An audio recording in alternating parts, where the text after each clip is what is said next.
필리핀 단기 선교 일로일로 팀의 섬김이로 함께한 김주성입니다. 감사합니다.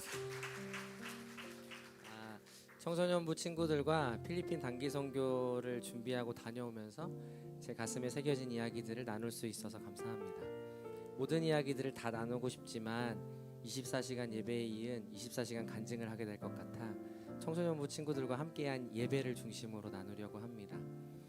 먼저 물질과 기도로 일로일로 팀과 동역해 주신 성도님들께 감사드립니다. 30명의 팀원들이 그 땅을 밟고 왔지만 일로일로 팀의 모든 발걸음에는 도무지 바랄 수 없는 상황 속에서도 다음 세대를 위해 씨를 뿌리며 교회를 지켜온 믿음의 선배님들의 땀과 눈물이 녹아 있었습니다. 감사합니다. 어느 주일 오후에 요한 목사님께서 저를 부르셨습니다. 청소년부가 필리핀으로 단기 선교를 가는데 찬양팀을 꾸려야 된다. 찬양 인도를 맡아주면 좋겠다.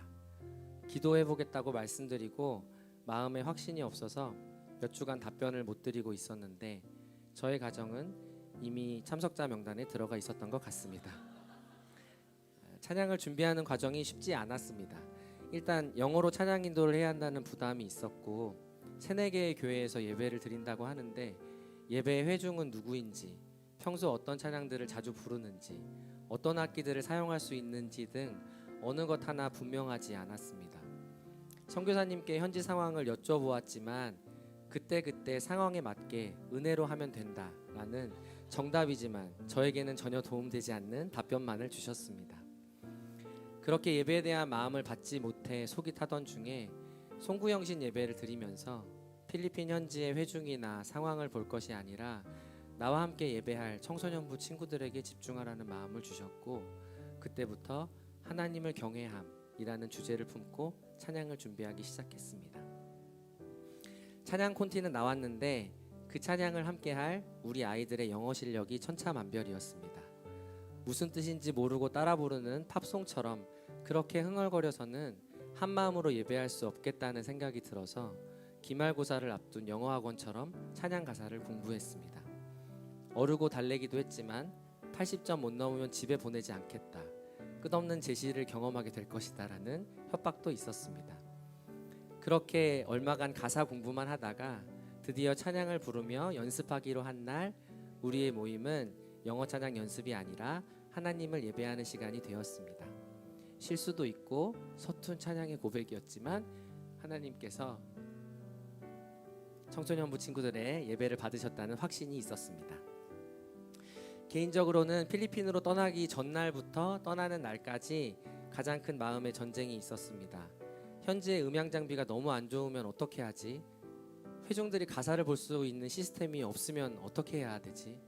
영어로 인도하다가 말문이 막히면 어떻게 해야 되지? 온갖 걱정이 머릿속을 가득 채웠습니다. 돌아보면 기왕 거기까지 갔는데 잘 해내고 싶다는 마음이 하나님을 전심으로 예배하겠다는 마음보다 컸던 것 같습니다. 일부 예배 파송식 때 웨이메이커 찬양을 하고 기도를 하는 중에 내가 너의 앞에 있고 네가 내 앞에 있으면 그것으로 충분해 라는 마음을 주셨습니다. 예배를 드리며 하나님의 일하심을 기대하지 않고 내 힘으로 어떻게든 해보려고 했던 교만을 회개했습니다. 잘 해내겠다는 생각으로부터 자유해지자 그때 상황에 맞게 은혜로 하면 된다라는 선교사님의 말씀이 저에게도 참 딱 맞는 정답이 되었습니다. 첫 사역지인 임마누엘 교회에서는 청소년부 친구들이 준비해간 공연을 하는데 박수나 환호성 등의 반응이 거의 없었습니다. 그래서 우리 청소년부 친구들도 더 긴장했던 것 같고 다음 순서인 예배를 준비하는 저도 걱정이 됐었습니다. 나중에 생각해보면 아마 그런 문화를 본 경험이 적어서 어떻게 즐겨야 하는지 그분들이 잘 몰랐던 것 같습니다. 예배를 시작하면서 하나님을 경외함으로 함께 예배합시다 라고 말했는데 저의 영어가 문제인 건지 문장 속에 스탠드라는 단어를 듣고는 다들 자리에서 일어나서 의도하지 않게 일어서서 찬양하게 되었습니다. 그날의 예배도 그 다음날 일로일로 교회에서의 예배도 말로 설명하기 어려운 하나님의 임재를 경험하는 시간이었습니다. 누가 먼저라고 할 것 없이 결이 또래의 어린아이부터 청소년, 장년까지 강대상 앞으로 나와 춤추고 뛰며 우리 청소년부 친구들과 함께 한 분 하나님을 예배했습니다.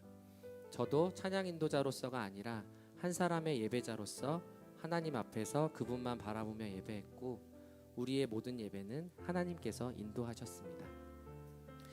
마지막 사역지인 알펜타바 교회는 유치원 아이들이 대부분이어서 영어 가사를 보여줘도 잘 따라하지 못하는 것 같았지만, 다행히 우리 청소년부 친구들이 그곳의 아이들을 초청해주고 손잡고 뛰며 함께 찬양하며 하나님을 예배할 수 있었습니다. 사역을 마치고 숙소로 돌아가면서 계속 예배하고 싶어요. 인생 최고의 예배였어요. 예배 중에 하나님을 만난 것 같아요. 라고 말하는 청소년부 친구들의 고백을 들었습니다.